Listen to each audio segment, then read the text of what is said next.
Hello and welcome to this Astranti Financial Training bite-sized video. Today's topic is really useful, not only if you're studying for your CIMA exams, but also going to be really useful for you in your career. However, if you're studying for your E2, if you're studying for your P2, or even if you're studying for your E3 level exams, this is a really important topic to familiarize yourself with, and that's the balanced scorecard.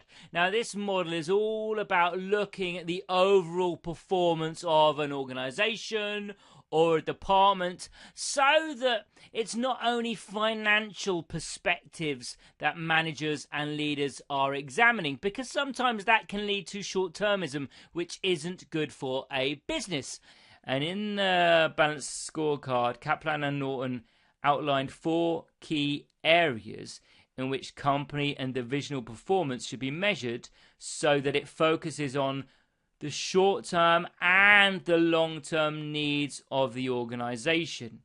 Now, the key idea here is that managers are to be appraised on a variety of measures, which include non-financial measures as well, so that their focus is both long and short-term.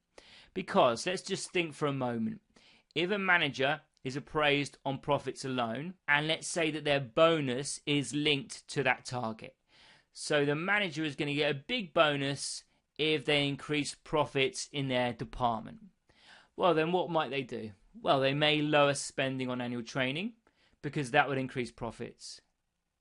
But of course, this affects the long-term nature of the organization, because it means that people aren't going to be so well trained. So although the profits may be higher because training's been scrapped, in the long term, it will mean that the employees of the organization won't be so good at their job. But under the balanced scorecard, the management may also be measured on a number of different areas, such as the number of training days or another training measure. And so the manager would have to balance performance over the short term, still trying to make sure there's a profit, but also looking at different measures which help the long term, such as the training day. Similarly, as we just saw in Drucker's 8 key objectives, the manager could reduce spending on research and development, again resulting in higher profits. But using the balanced scorecard, it would result in a worse performance on a measure that also focused on development expenditure or number of new products released. So again, we're moving away from just focusing on the short-term, very current measure of profitability. So let's now take a closer look at the balanced scorecard. And we've got 4 different areas here.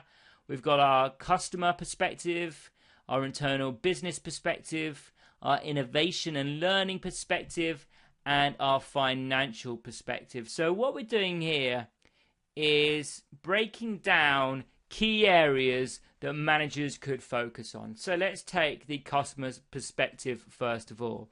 So as you can probably guess, this is about focusing on the customer and making sure their needs are met. So again, bear in mind, we're moving away from just short-term financial measures. And to do this, the manager may also be measured on a variety of different aspects connected to the customer and meeting their needs. So that may include customer satisfaction. So perhaps a survey may be provided and our customer satisfaction levels going up, or our customer satisfaction levels dropping, because of course that would indicate long-term kind of positives or negatives with the company as well. Other measures could be the number of returns being made, the number of customers moving to the competition, call waiting times, or how long it takes them to have a service, or delivery times, or the percentage of deliveries on time. And again, you can see all these measures are about moving away from short-termism and are looking at the broader picture, and these are all from the customer perspective. Now let's move across to the internal business perspective. And this perspective focuses on the way the business works and operates, with a specific focus on productivity and efficiency. So measures here could include, but are not limited to, the production time per unit, is it dropping or increasing, the number of defective products being made, the cost per unit, or material wastage rates. Another perspective is innovation and learning. So this looks at innovation in the products as well as the processes and developing and learning for the future. So this is more than just training, but includes any kind of organization improvement. So measures for this could include the number of new products that are developed, the sales from new products, the development time of new products, research and development spending, the amount spent per employee on training, the number of qualified staff, the number of training programs available.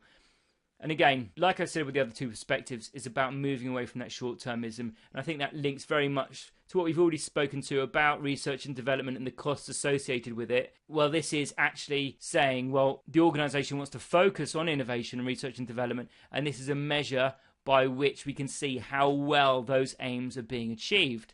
And the final perspective is financial, because just like with Drucker's 8 key objectives, financial isn't forgotten. It's still vital to an organization's success because it gives an indicator of shareholder wealth and the ability of the organization to survive long term. So it does have to be kind of included and also balanced against the other factors. So the measures here could be the profits or the return on investment or residual income or costs through variance analysis or sales made.